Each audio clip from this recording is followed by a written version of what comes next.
शुरू हो चुकी है एक नई कड़ी जो आपकी जिंदगी के साथ है जुड़ी। सेहतिया सिंह और टीकन देवी के संग बात करेंगे सेहत की, दूर करेंगे बहुत से भ्रम। सीखेंगे, सिखाएंगे, पैसे भी अपने बचाएंगे, बेहतर स्वास्थ्य के लिए बदलेंगे अपना व्यवहार। टीबी, हाथी पांव जैसे बीमारियों से अपने बचाएंगे, सरकारी अस्पतालों में मुफ्त इलाज करवाएंगे। बीमारी से सेफ रखेंगे अपना परिवार, रहेंगे रोग मुक्त, जीवन रहेगा खुशहाल। मैं स्वस्थ हूँ, मैं पूरे तन मन से स्वस्थ और तंदुरुस्त हूँ।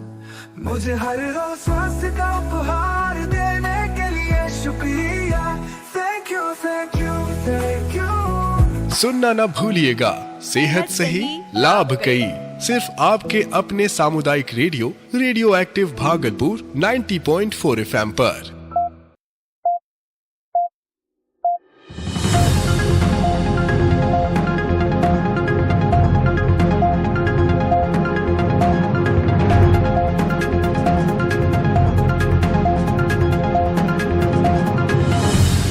नमस्कार दोस्तों, अभिनंदन। ये है रेडियो एक्टिव 90.4 FM भागलपुर और आपने सुनना शुरू किया है पसंदीदा कार्यक्रम सेहत सही लाभ कई। मैं हूं आपका दोस्त आरजे मेहताब। तुम साथ मेरे, तुम पास, हर पल हमारा एहसास, आँखों में लेके ये ख्वाब, उड़ना हमें है आजाद। सुनते रहो रेडियो एक्टिव, सुनते रहो रेडियो एक्टिव, सुनते रहो रेडियो एक्टिव। हमारे साथ, हमारे साथ। पिछले 4 एपिसोड में हम परिवार नियोजन पर अपने बिहार राज्य के संदर्भ में चर्चा कर रहे हैं। श्रोताओं के कई कॉल आए, उनके मन में ढेरों सवाल हैं, लेकिन ज्यादातर लोग खुलकर बात नहीं करना चाहते। हमारे समाज में परिवार नियोजन की चर्चा वर्जित मानी जाती है, लेकिन ये एक अत्यंत आवश्यक विषय है। बिहार में जनसंख्या वृद्धि एक बड़ी चुनौती है। परिवार नियोजन का अर्थ है बच्चों की संख्या और उनके बीच के अंतराल को सही तरीके से प्रबंधित करना। ये न केवल माता पिता के लिए आर्थिक स्थिरता लाता है, बल्कि बच्चों के स्वास्थ्य और विकास के लिए भी महत्वपूर्ण है। कार्यक्रम श्रृंखला सेहत सही लाभ कई के माध्यम से परिवार नियोजन की जानकारी और सेवाएं दंपतियों को अपने परिवार की योजना बनाने और बच्चों के बीच स्वस्थ अंतराल सुनिश्चित करने में मदद कर रहा है। बिहार की जनसंख्या तेजी से बढ़ रही है और इसका प्रभाव शिक्षा, स्वास्थ्य सेवाएं और संसाधनों पर पड़ रहा है। परिवार नियोजन का सही उपयोग करने से हम इन समस्याओं को कम कर सकते हैं। बिहार की महिलाएं और पुरुष दोनों को इस विषय पर जागरूक करने की जरूरत है। इस गंभीर मुद्दे के हर पहलू पर आज बात करेंगे डॉक्टर रानू सिंह के साथ। आइए सुनते हैं। नमस्कार, सेहत सही लाभ कई कार्यक्रम में हम आज स्वागत करते हैं जानी मानी स्त्री रोग विशेषज्ञ डॉक्टर रानू सिंह जी का। डॉक्टर रानू सिंह एक कंसल्टेंट ऑब्स्टेटिशियन एंड गायनेकोलॉजिस्ट होने के साथ साथ पटना मेडिकल कॉलेज हॉस्पिटल के RCH डिपार्टमेंट की इंचार्ज भी हैं। वो फैमिली वेलफेयर कमिटी की चेयरपर्सन भी हैं, जो Patna obstetrics and gynaecological society का एक हिस्सा है। इनके बारे एक और जानकारी हम श्रोताओं को देना चाहेंगे कि ये भारत सरकार की एक पायलट योजना है इम्प्लीनॉन, जिसकी ये बिहार में मास्टर ट्रेनर भी हैं। तो डॉक्टर रानू सिंह जी, आपका बहुत बहुत स्वागत है इस कार्यक्रम में फिर से। और हम मुद्दे की बात आज शुरुआत करते हैं धन्यवाद सवाल से। और हमारा सवाल आपसे सबसे पहले ये रहेगा कि क्या एक विचार कि हर बच्चा एक सोच से पैदा हो, ना कि संयोग से, ये आपको कहाँ तक सही लगता है? और अगर आपको ये विचार सही लगता है तो क्यों लगता है?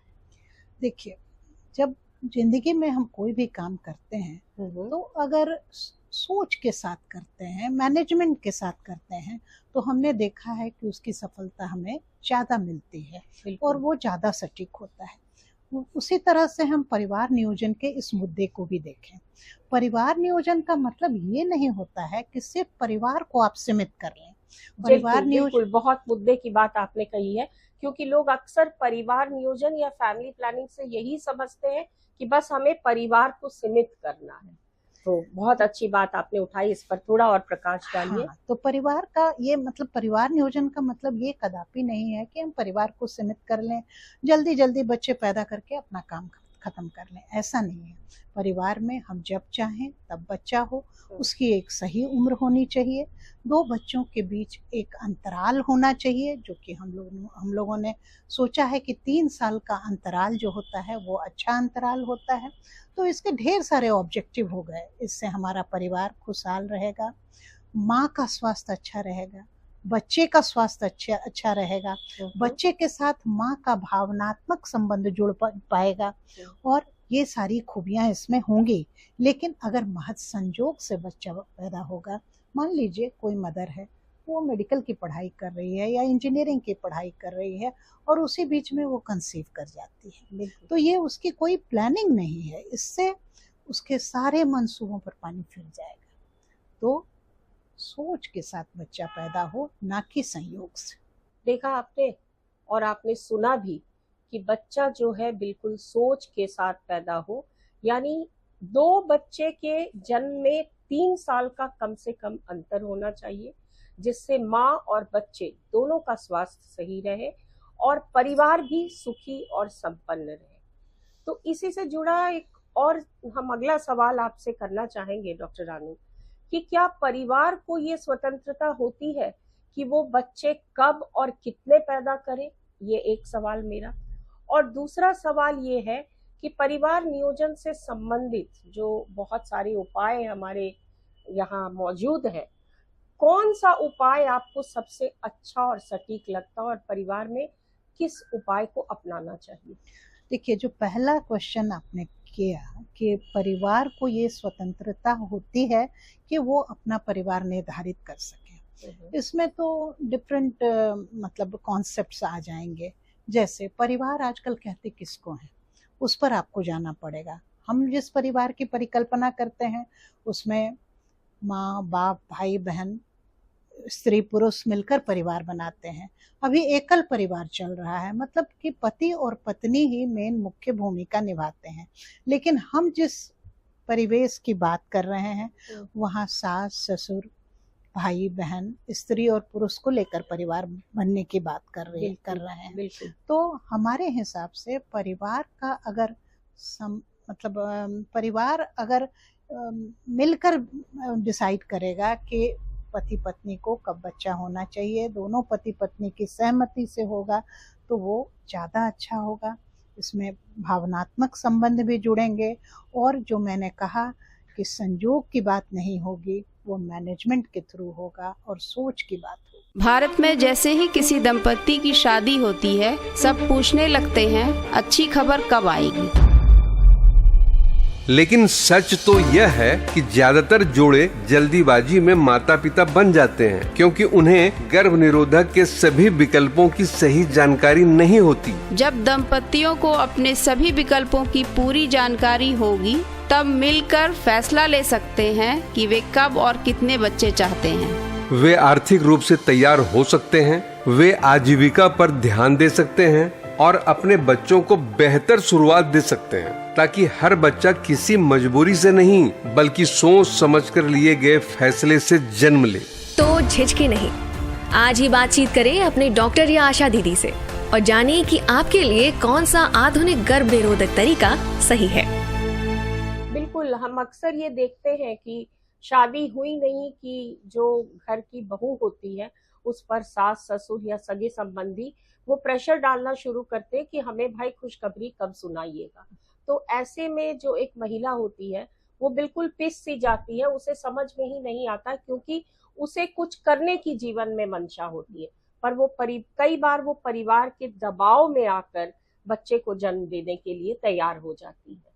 तो इसके लिए आप क्या कहेंगे कि इन चीजों से का सामना कैसे करना चाहिए? देखिए, अभी जो हम देखते हैं, अगर किसी नव दंपति की शादी होती है और 1 साल तक बहू को बच्चा नहीं होता है, तो परिवार क्या, अगल बगल में भी लोग बोलने लगते हैं कहीं इसकी बहू बांझ तो नहीं है, 1 साल हो गया लेकिन अभी तक बच्चा नहीं हुआ है। तो इन सारी चीज़ों को सुन के किसी को भी अच्छा नहीं लगेगा, खासकर जो नव दंपति, जो बहू नए नए इस घर में आई है। इसके लिए हमारी सरकार ने भी एक योजना शुरू की है और वो नव दंपतियों को किट्स दे रही हैं, जिससे कि मतलब कंट्रासेप्शन किट्स दे रही हैं, घर घर जाकर आशा बहनें बांटती हैं कि कम से कम 1 साल तक, शादी के 1 साल तक आप गर्भवती ना हो।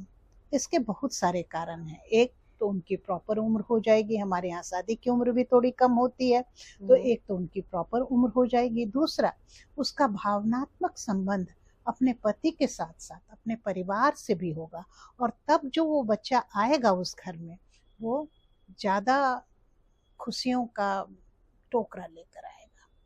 जी, अच्छा ये बताइए कि जब किसी भी परिवार में एक महिला को अपने प्रजनन स्वास्थ्य या प्रजनन से संबंधित बातों को लेकर आज़ादी मिल जाती है, तो उसका समाज और उस परिवार पर क्या प्रभाव पड़ता है? आपका, माधुरी जी, आपका ये जो सवाल है, ये मतलब पूरे सोसाइटी के लिए बहुत अच्छा है। हमने देखा है बहुत सारी महिलाओं की शादी होती है जिस समय वो पढ़ ही रही होती हैं, या उन्होंने अपनी पूरी शिक्षा नहीं की है। अगर वो अंडर ग्रेजुएट कर चुकी हैं तो पोस्ट ग्रेजुएट उन्होंने नहीं किया है, अगर उन्होंने पोस्ट ग्रेजुएट किया है तो पीएचडी करने की उनकी इच्छा है। तो इस तरह से अगर उनके ऊपर प्रेशर रहेगा तो वो अपना एम्बिशन कभी भी पूरा नहीं कर पाएंगी, क्योंकि घर परिवार सबों को साथ लेकर ऊंची पढ़ाई करना बहुत मुश्किल है। उसमें बहुत ज़्यादा लोगों के हेल्प की आवश्यकता होती है, जो कभी कभी नहीं मिल पाता है। लेकिन अगर हम अपना प्रजनन स्वास्थ्य खुद डिसाइड करें, खुद सोचें कि हमको, हमारी प्रॉपर उम्र क्या है, हमको बच्चा किस उम्र तक पैदा कर लेना चाहिए, इस बीच में मुझे अपने एम्बिशंस को पूरा करना है, तो ये ज़्यादा अच्छा रहेगा और हम एक नए समाज की परिकल्पना कर पाएंगे जिसमें महिला सशक्तिकरण होगा और महिला सशक्त होगी। बिल्कुल, दैट इज, ये जो है, ये प्रजनन स्वास्थ्य चुनने की जो आज़ादी महिला को मिलेगी, तो ये एक तरह से महिला सशक्तिकरण यानी विमेन एम्पावरमेंट का एक बहुत बड़ा स्टेप है।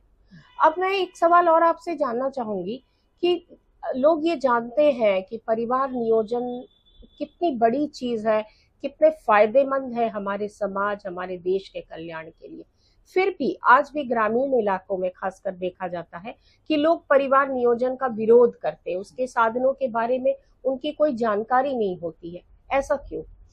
देखिए, ये तो परिवार नियोजन का विरोध बहुत जगह पर होता है। ये बहुत सारे बैरियर्स हैं इसके, जैसे जो कल्चरल बैरियर है या फिर अभाव है इन चीज़ों का, एजुकेशन नहीं है, अवेयरनेस नहीं है।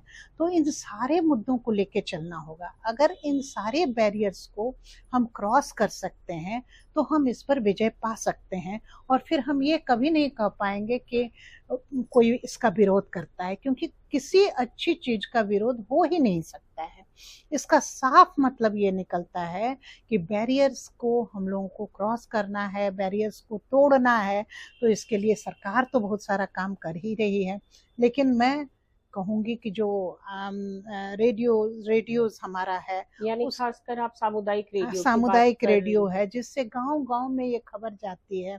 सामुदायिक रेडियो के द्वारा लोगों को जानकारी दी जाए, जगह जगह नुक्कड़ सभाएं की जाएं, अवेयरनेस प्रोग्राम किया जाए। ऐसे सरकार कर रही है, सास बहू सम्मेलन कर रही है, और महीने में एक बार मेला लगा रही है जिसमें कि काउंसलिंग भी होता है, आपस में बातचीत भी होती है। तो इन सभी प्रचार प्रसार और साथ हमारे बालक बालिकाओं का जो एजुकेशन है, उनका बेसिक एजुकेशन का लेवल भी बढ़ाया जाए, तो इससे हम बैरियर को स्कूल लेवल से ही ये शिक्षा कहीं ना कहीं दी जानी चाहिए कि परिवार नियोजन या परिवार को सीमित रखना एक उनकी जिम्मेदारी है समाज और देश दोनों के प्रति, परिवार के साथ। डॉक्टर साहिबा, मैं आपसे एक सवाल और जानना चाहूंगी। मैंने आपके परिचय में लोगों को बताया, हमारे श्रोताओं को बताया कि आप भारत सरकार की जो पायलट प्रोजेक्ट है इम्प्लिनॉल, उसकी बिहार में मास्टर ट्रेनर है। तो क्या आप इस विषय पर थोड़ा प्रकाश डाल सकती हैं कि ये इम्प्लिनॉल पायलट प्रोजेक्ट क्या है? मैं इसकी नेशनल मास्टर ट्रेनर हूँ बिहार सरकार की, और मैंने इसके तहत बहुत सारा काम भी किया है। अभी तक मैंने 3000 केस में लगा चुकी हूँ, और बहुत सारे लोगों को, मतलब डॉक्टरों को मैं ट्रेन भी कर चुकी हूँ इसमें। देखिए, इम्प्लिनॉल जो है ये एक तरह का कॉन्ट्रासेप्टिव डिवाइस है। ये प्रोजेस्टेरोन है, लेकिन ये खाने की गोली नहीं है, या इससे कहीं पर कुछ किया नहीं जाता है। इसको हम लोग क्या करते हैं कि नॉन डोमिनेंट हैंड, मतलब कि जिस हाथ से हम कम काम करते हैं, समझ लीजिए जैसे मेरे केस में बायां हाथ है, तो बायां हाथ में एक माचिस की तीली के बराबर प्रोजेस्टेरोन को छोटे से शल्य विधि के दौरान बिना बेहोश किए हुए लोकल एनेस्थीसिया में लगाते हैं, जो कि 3 सालों तक प्रभावी होता है, और ये 99.9% इफेक्टिव है। और इसकी सबसे बड़ी बात ये है कि आप इसे किसी को भी दे सकते हैं। जो महिला को बच्चा नहीं हुआ है उसको भी लगा सकते हैं, जो तुरंत बच्चा पैदा की है उसको भी लगा सकती है, 2 बच्चों में अंतराल के लिए अगर कोई लगाना चाहती है तो उसको भी दे सकते हैं। अगर किसी को ब्लड प्रेशर है, डायबिटीज है, या कोई असाध्य बीमारी है जिसमें हम बहुत सारी कॉन्ट्रासेप्शन की विधियों को नहीं दे सकते हैं, उसको भी दे सकते हैं। तो इस तरह से इसका दायरा बढ़ जाता है। कहाँ नहीं दे सकते हैं? बस एक ही जगह है जहां हम नहीं दे सकते हैं, वो ये है कि अगर किसी महिला को ब्रेस्ट कैंसर एक्टिव स्टेज में है तो हम नहीं देंगे। इसको हम कैटेगरी 4 कहते हैं। और कुछ महिलाओं में जिसमें कि अगर लिवर की कोई विशेष बीमारी, बहुत एक्टिव बीमारी है, तो उसको भी नहीं देंगे, वो कैटेगरी 3 में आता है। इसको देने के बाद महिला 3 साल के लिए निश्चित हो जाती है कि उसको गर्भ नहीं ठहरेगा, और 3 साल के बाद उसको उसी विधि के द्वारा एक छोटी सी सुई लगाकर निकाल देते हैं। ये प्रोजेक्ट हमारा सिर्फ अभी PMCH और गुरु गोविंद सिंह अस्पताल में चल रहा है, और इसके अलावे भागलपुर मेडिकल कॉलेज और वहाँ के सदर अस्पताल में चल रहा है। लेकिन अब बहुत जल्दी सरकार इसको बहुत ज़्यादा विस्तारित करने वाली है, और मैं समझती हूँ कि ये कॉन्ट्रासेप्शन का एक अच्छा उपाय होगा, और हमारा बास्केट इससे सशक्त होगा। जो हमारी खुशियों की टोकरी है, बास्केट्स ऑफ कॉन्ट्रासेप्शन है, वो इससे लाभान्वित होगा। तो सुना ना आपने, कितना effective way of family planning या परिवार नियोजन का ये सस्ता सुलभ तरीका है। अब मैंने सस्ता है ये तो अपनी ओर से कहा, पर मैं डॉक्टर साहिबा से जानना चाहूंगी कि इस इम्प्लिनॉल को लगाने में कितना खर्च आता है लगभग? देखिए माधुरी जी, ऐसा है कि ये अभी सरकार का पायलट प्रोजेक्ट चल रहा है जी। अभी मतलब जो लगाने वाली लाभार्थी हैं उनको कुछ भी देना नहीं पड़ता है, सरकार हमें सप्लाई करती है। लेकिन बाद में जब मार्केट में आएगा तो मैं समझती हूँ कि 2000 से 2500 रुपये इसकी कीमत होगी। लेकिन अभी उनके लिए बिल्कुल ही फ्री है, बिल्कुल ही मुफ्त है, और हम लगाने वाले भी उनके लिए मुफ्त हैं। हम लोग तैयार बैठे हैं उनको सेवा देने के लिए। तो सुना ना, ये बिल्कुल मुफ्त है, और जिसे भी इसकी ज़रूरत है आप ज़रूर जाएं। पटना मेडिकल कॉलेज अस्पताल और गुरु गोविंद सिंह हॉस्पिटल में ये चीज़ें उपलब्ध है, और आप इसका पूरी तरह से लाभ इस शहर में यानी पटना शहर में उठा सकते हैं। साथ ही साथ भागलपुर में भी इसका लाभ उठाया जा सकता है। तो मैम, आपका धन्यवाद इतने अच्छी तरह से सभी सवालों का जवाब देने के लिए। आगे और भी प्रश्न आएंगे। अब इस श्रृंखला को आगे बढ़ाते हुए मैं आपसे अगला सवाल करूंगा, और अगला सवाल हमारा ये है कि परिवार नियोजन कार्यक्रमों को किशोरों और अविवाहित युवकों की विशिष्ट जरूरतों के प्रति अधिक समावेशी और मतलब उनको इंक्लूसिव कैसे कर सकते हैं, और वो कैसे उसके लिए उत्तरदायी होंगे? देखिए, ये आपका बहुत अच्छा सवाल है, और ये मैं समझती हूँ कि ज़रूरत है हमारे समाज को इसकी बहुत, क्योंकि हमारे जो युवा हैं या एडोलेसेंस जिसको हम कहते हैं, आजकल इंटरनेट पे, यूट्यूब पे, फेसबुक पे इससे ही जानकारियाँ हासिल करते हैं। कभी कभी ये जानकारी सही नहीं भी होती है। जब ये सही नहीं होती है तो उनके मन में तरह तरह की भ्रांतियाँ हो जाती हैं। तो इनको हम बैरियर वाइज समझते हैं। जब बच्चा स्कूल में जाता है तो एडोलेसेंस में जब वो आ जाता है तो उसी समय से उनका प्रजनन स्वास्थ्य का एक क्लास होना चाहिए। सप्ताह में कम से कम एक दिन का प्रजनन स्वास्थ्य शुरू करेंगे हम ईपीएच की पढ़ाई के जैसा, लेकिन उसमें जैसे जैसे आगे बढ़ेंगे प्रजनन स्वास्थ्य के बारे में जानकारी देते रहेंगे। स्कूल लेवल पर जब ये जानकारी होगी तो वो इधर उधर से जानकारी प्राप्त करने की कोशिश नहीं करेंगे। हाँ, आधी अधूरी जानकारी प्राप्त करने की कोशिश नहीं करेंगे, और अगर करेंगे भी तो वो ये डिसाइड कर सकते हैं कि ये जानकारी सही है या हमने जो इंटरनेट से प्राप्त किया वो जानकारी सही है। इसी तरह से कॉलेज में भी ये पढ़ाई होनी चाहिए। तब तक तो टीन और भी आगे आ जाता है तो वहाँ भी ये व्यवस्था होनी चाहिए। साथ ही जो हमारा कम्युनिटी है, जहाँ हम रहते हैं, वहाँ पर इसकी व्यवस्था होनी चाहिए कि कम्युनिटी सेंटर में इस तरह के लोग हों जो कम से कम सप्ताह में एक दिन जाके संगोष्ठी करके उनको ये बातें विस्तार में बता सकें। मैं आपको बताऊं कि हमारी सरकार इसके लिए सजग है और वो पीएचसी से लेकर मेडिकल कॉलेज तक युवा क्लिनिक रखी हुई है। पीएचसी और डिस्ट्रिक्ट हॉस्पिटल में तो सप्ताह में 2 दिन ही ये खुलता है, लेकिन हमारा जो मेडिकल कॉलेज है यहाँ पर प्रतिदिन युवा क्लिनिक चलता है, जिसमें हम काउंसलिंग भी करते हैं, जानकारी भी देते हैं, और युवा अगर अपने पथ से थोड़ा भटक भी गए हैं और उसके चलते उनको कोई दिक्कत हो रही है तो उसका ट्रीटमेंट भी करते हैं। और इस तरह से ये प्रोग्राम आगे बढ़ रहा है, लेकिन जैसा मैंने बताया उस हिसाब से करने से इसके सफल होने की संभावना ज़्यादा है।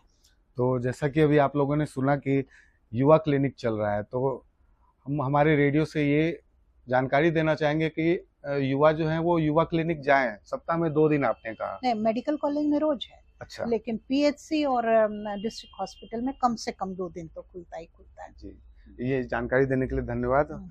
और अगला सवाल हमारा ये है कि आधुनिक गर्भ निरोधक विधियां जो होती हैं, जितनी भी हैं, को अपनाने में वंचित समुदायों, जो मार्जिनलाइज्ड जो कम्युनिटी हैं, उनको किन किन प्रमुख सामाजिक, सांस्कृतिक और प्रणालीगत बाधाओं का सामना करना पड़ता है?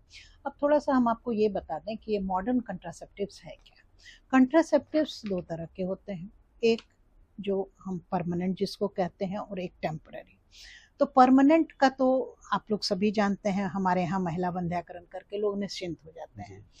अभी हम लोग नॉन स्कैल्पेल वेसेक्टमी पर भी बात करेंगे। जी। वो बहुत कम हो रहा है हमारे यहाँ। तो परमानेंट में तो हो गया पुरुषों के लिए नसबंदी और महिला के लिए वेसेक्टमी और महिला के लिए महिला बंध्याकरण। लेकिन अगर टेम्पररी की बात की जाए तो सरकार का जो बास्केट है वो बहुत सशक्त हो गया है। हमारे बास्केट्स में ढेर सारी चीज़ें आ गई हैं। हमारे बास्केट में निरोध है, हमारे बास्केट में अंतरा है जो एक इंजेक्शन है, हर 3 महीने में लिया जाता है। हमारे बास्केट में अभी मैंने जो बताया इम्प्लानॉन आया नहीं है, आने वाला है। और इसके अलावा खाने की गोलियां हैं जिसको ओरल पिल्स कहते हैं और कंट्रासेप्टिव पिल्स कहते हैं। इसके अलावा IUCD है, और इसके अलावे भी सेंटक्रोमेन नाम की एक गोली है जो छाया के नाम से सरकार लाई है। और सब कुछ लेते हुए कि इसी पिल्स भी है कि अगर खुदा न खास्ते किसी का किसी दंपति का ऐसा हो गया कि कोई कंट्रासेप्शन नहीं यूज़ कर रहे हैं और वो साथ में रह गए हैं, तो उसके लिए 24 घंटे के अंदर खाने वाली एक ईजी पिल्स भी होती है। ये सारे हमारे टेम्पररी बास्केट्स में हैं। अब है कि इतना सारा सब कुछ होते हुए भी ये समाज वंचित क्यों है? तो सबसे पहले तो मैंने कहा एजुकेशनल लेवल, एजुकेशन इनके पास नहीं है, तो ये समझ नहीं पाते हैं कि ये इनके लिए कितना अच्छा है। माँ के स्वास्थ्य को अच्छा करने में इनकी भूमिका है, बच्चे के स्वास्थ्य को अच्छा करने में इनकी भूमिका है, और तो और पूरे परिवार के स्वास्थ्य को अच्छा रखने में, परिवार के रिसोर्सेस को बढ़ाने में इनकी भूमिका है।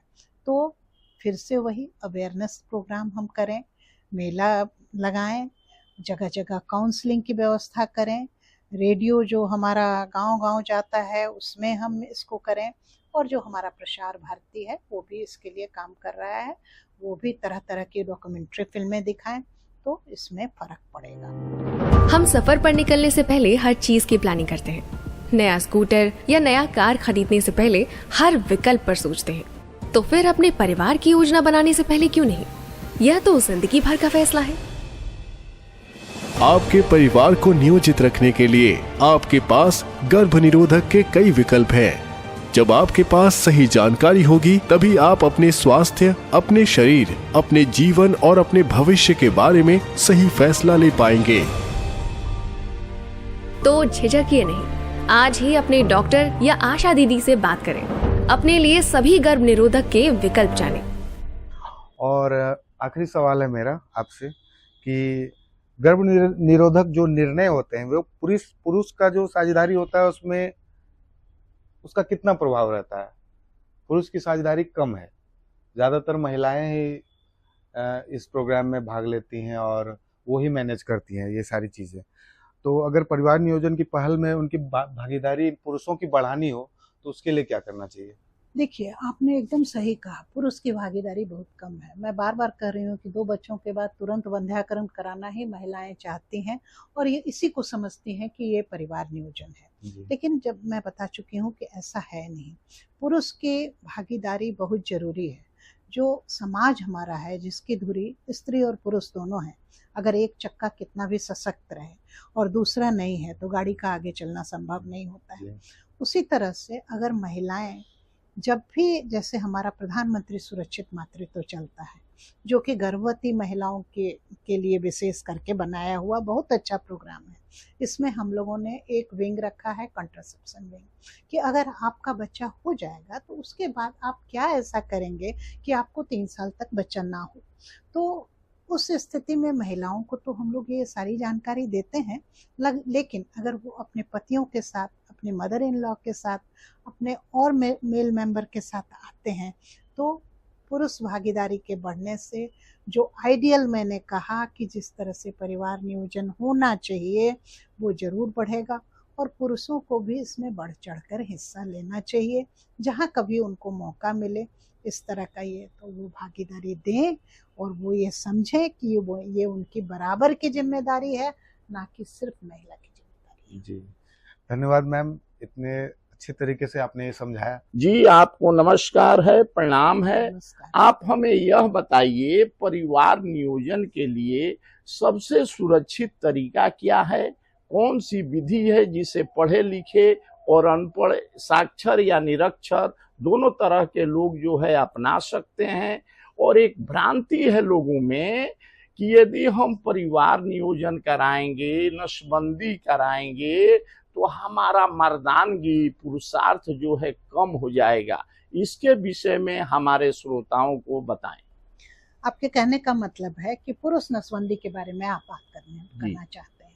मेनली नो स्काल्पेल वेसेक्टमी के बारे में आप जानकारी लेना चाहते हैं। देखिए, मैंने कहा कि पुरुषों के लिए नसबंदी है जिसमें कि नो स्काल्पेल वेसेक्टमी जो है एक बहुत छोटा सा चीरा लगा के, नहीं के बराबर चीरा लगा के हम वास डिफरेंस को अलग करते हैं, जिससे कि पुरुष के शुक्राणु पुरुष के शुक्राणु महिला के ओवम से नहीं मिल पाता है और निषेचन नहीं हो पाता है। ये इतना छोटा प्रोसीजर है, इसमें सरकार ने 3000 की राशि भी दे रखी है लाभार्थी को, लेकिन मुझे बहुत खेद है कहने में कि बहुत कम पुरुष इसको अपनाते हैं। जितना अपनाना चाहिए हमारे हिसाब से 50% तो भागीदारी जरूर होना चाहिए था पुरुषों की, और खास करके नॉन स्काल्पेल वेसेक्टमी आ जाने के बाद, लेकिन ये करीब करीब नगण्य है। तो आप ये समझिए कि मेन इसमें भ्रांति ही है। पुरुषों का सोचना है कि मेरे सहवास की इच्छा में कमी आ जाएगी, दूसरा मैं कमजोर हो जाऊंगा, तीसरा मैं नपुंसक हो जाऊंगा। यहाँ तक कि महिलाएं भी सोचती हैं कि उनके परिवार का जो ब्रेड अर्नर है, जो पैसा कमा के लाने वाला है, अगर वही कमजोर हो जाएगा तो हमारा परिवार कैसे चलेगा। तो वो भी नहीं चाहती कि उनके पुरुषों का नसबंदी इस विशेष तरीके से भी हो। तो सबसे पहले आप इस भ्रांति को दूर करेंगे, और इस भ्रांति को दूर करने में सबों को मिलकर कार्य करना होगा, तभी हम इसको बढ़ा पाएंगे। जी, आपका उत्तर बड़ा ही संतोषजनक है। आप चूंकि एक लंबे समय तक स्वास्थ्य सेवाओं में अपना योगदान दे रही हैं, तो यदि कोई नया तरकीब हो तो बताया जाए। रेडियो के माध्यम से हम लोग जागरूकता करते ही हैं, लेकिन लोगों के दिमाग को, माइंडसेट को कैसे बदला जाए? तो इसमें देखिए, जहाँ तक सरकार का सवाल है, सरकार तो बहुत सारा चीज कर रही है। जैसे कि एक तो सरकार पखवाड़ा चलाती है, परिवार नियोजन पखवाड़ा, जो कि हर 4 महीने पे होता है। उसमें इन सभी चीज़ों की जानकारी दी जाती है और ये बहुत विस्तृत रूप से हर जिले में चलता है। दूसरा, अभी जीविका के साथ मिलकर राज्य स्वास्थ्य समिति एक अभियान चला रही है 2022 से ही, जो कि करीब करीब 5 डिस्ट्रिक्ट में चल रहा है और ये भी काफ़ी अच्छा काम कर रही है। तीसरा, जो प्रधानमंत्री सुरक्षित मातृत्व है, जिसमें मैं बार बार कह रही हूँ कि एक कंट्रासेप्शन विंग है, जिसके द्वारा भी हम लोग इसकी जानकारी और इसकी जितनी भ्रांतियाँ हैं उसको दूर करने का प्रयास कर रहे हैं। चौथा, परिवार विकास मिशन एक सरकार की योजना है, जिसके तहत इस बैरियर को दूर करने का उपाय किया जा रहा है। ये सब मिलकर अगर काम करेंगे तो मैं समझती हूँ कि आने वाले समय में इस पे हम विजय प्राप्त कर सकते हैं। कि हमारा देश जो है बहुराष्ट्रीय, बहुधर्मी देश है। हर बौद्ध, सिख, ईसाई, मुस्लिम, हिंदू सब लोग रहते हैं। कहीं कहीं यह देखा जाता है, लोग जो है धर्म का बैरियर लगा देते हैं कि हमारे धर्म में इस तरह के योजना को नहीं हम लागू कर सकते हैं। उसके लिए आपकी क्या नीति है? देखिए, ये तो है ही, बहुत सारे नाम मैं नहीं लूंगी, लेकिन बहुत सारे धर्म ऐसे हैं जिसमें कि परिवार नियोजन को वर्जित किया गया है, उसको सही नहीं माना गया है। ये उनके धर्म गुरुओं का कहना होगा, तो जिसके चलते हमारा परिवार नियोजन प्रभावित होता है। लेकिन सबों का एक ही काट है। अगर हमारी शिक्षा उत्तम होगी, जिस दिन हम ये जज करने लगेंगे कि हमारे धर्म गुरुओं ने ये उस समय कहा था जबकि कितना हमारा पॉपुलेशन कम था, और आज हमारे पॉपुलेशन का क्या हाल है वो हम लोग देख ही रहे हैं। ट्रेन में जाइए तो ट्रेन में रिजर्वेशन नहीं, प्लेन में जाइए तो प्लेन में रिजर्वेशन नहीं। तो वैसी स्थिति में हमें उन सभी बिंदुओं को लेते हुए और ऑब्स्टिकल्स को, जितने बैरियर हैं, उसको तोड़ना होगा और परिवार नियोजन की भ्रांति दूर करनी होगी और हम इस पर विजय पा सकें। सरकार द्वारा परिवार नियोजन योजना को सफल बनाने के लिए ग्रामीण स्तर पर विशेष करके या शहरी स्तर पर कौन कौन सी आकांक्षी योजना चला रही है, और इस योजना के सफलता में कहीं संदेह तो नहीं है? देखिए, योजनाएं तो चलती ही रहती हैं, योजनाएं सरकार चलाती हैं, लेकिन उसको मानने वाले कौन है? हम लोग हैं। हम जब तक रिसेप्टिव नहीं होंगे तब तक कोई भी योजना लाभान्वित नहीं हो सकती है। तो हमारा जो पॉपुलेशन है उसको पहले मतलब कि सेंसिटिव होना होगा कि सरकार अगर चला रही है तो हमारे भले के लिए चला रही है। सरकार का अपना क्या भला है इसमें? हमारा परिवार अच्छा होगा, हमारा समाज अच्छा होगा, हमारा देश अच्छा होगा, तो तब सरकार को फायदा है। इसलिए उसी हिसाब से हमको सोचना चाहिए। और जो योजनाएं मैंने अभी बताया, 4-5 योजनाएं बहुत धड़ल्ले से चल रही हैं, उसको अमल करके हम इस पर विजय प्राप्त कर सकते हैं। जो लड़के विद्यालय में, महाविद्यालय में, विश्वविद्यालय में पढ़ रहे हैं और जो कामगार हैं, चलते चलते उन लोगों को आप क्या संदेश देना चाहेंगी? लड़कों के बारे में आप कह रहे हैं, तो मैं उन्हें ये संदेश देना चाहूँगी कि अपने टीन से ही, जैसा मैंने बताया, अपने टीन एज में सबसे ज़्यादा जो बच्चे को क्यूरियोसिटी होती है वो टीन्स में होती है प्रजनन स्वास्थ्य के प्रति। तो उसको सही जगह से जानकारी लें, सही जानकारी लें, और अगर उसमें कुछ संशय लगता है तो ऐसी जगहों पर जाके अपनी भ्रांति दूर करें जहां उनको सही सुझाव मिलेगा, और इस तरह से वो अपने देश की भी मदद कर सकते हैं और अपने प्रजनन स्वास्थ्य को भी अच्छा कर सकते हैं। डॉक्टर रानू सिंह जी अपने विचारों को बड़े ही बेधड़क तरीके से रखा। आपको नमस्कार है, प्रणाम है। दोस्तों, याद रखें, एक स्वस्थ परिवार ही एक स्वस्थ समाज की नींव है। आज हमने जाना परिवार नियोजन के महत्व के बारे में, विशेष रूप से बिहार के संदर्भ में। इससे हमें आने वाली पीढ़ियों के लिए बेहतर भविष्य बनाने में मदद मिलेगी। आइए मिलकर शपथ लेते हैं, हम अपने और अपने परिवार की जिम्मेदारी लेंगे, अपने और अपने परिवार के स्वास्थ्य को प्राथमिकता देंगे, क्योंकि सेहत ही असली धन है। सरकारी स्वास्थ्य सेवाओं और योजनाओं का पूरा लाभ उठाएंगे और दूसरों को भी जागरूक करेंगे। साफ सफाई और स्वच्छता का पालन करेंगे ताकि बीमारियों से बचा जा सके। नियमित जांच और टीकाकरण करवाएंगे और अपने परिवार को भी इसके लिए प्रेरित करेंगे। संतुलित आहार और व्यायाम अपनाएंगे ताकि शरीर और मन दोनों स्वस्थ रहे। महिलाओं, बच्चों और बुजुर्गों की सेहत का विशेष ध्यान रखेंगे। जब पूरा समाज स्वस्थ और सशक्त बनेगा, तभी भारत समृद्ध बनेगा। सेहत सही तो लाभ कई।